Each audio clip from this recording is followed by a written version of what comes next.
சில ஆண்டுகளாகவே சென்னையில் பிரியாணிக்கு ஏகப்பட்ட கிராக்கி.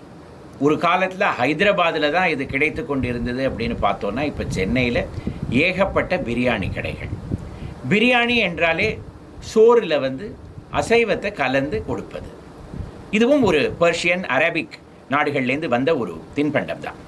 ஆனால் இதில் ஒரு வெரைட்டி, வெஜிடேரியன் பிரியாணிக்கு என்ன சொல்லுவாங்க? குஸ்கா அப்படின்னு சொல்லுவாங்க. இந்த குஷ்கா அப்படிங்கிறதே அரபிக் மொழியில் பதம் செய்யப்பட்ட சோறு, அதாவது கொதிக்கும் நீரில் பதம் செய்யப்பட்ட சோறுக்கு குஷ்கா அப்படி என்று பெயர். அதுவே நாளடைவில் தமிழகத்துக்கு குஸ்கா அப்படிங்கிற பெயரில் பிரியாணியோட ஒரு வெரைட்டியாகவே மாறிவிட்டது. முகலாய மன்னர் அக்பர் 16வது நூற்றாண்டில் அவருடைய வாழ்க்கை வரலாறு அபுல் ஃபசில் எழுதும்போது, அக்பர் சில நாட்களில் சைவம் மட்டும்தான் சாப்பிடுவார். அந்த நாட்களில் அவருக்கு குஸ்கா, அதாவது வெறும் அரிசி சோறு, அது கூடவே பருப்புடன் கொடுக்கப்படும் அப்படி என்று எழுதியிருக்கிறார்.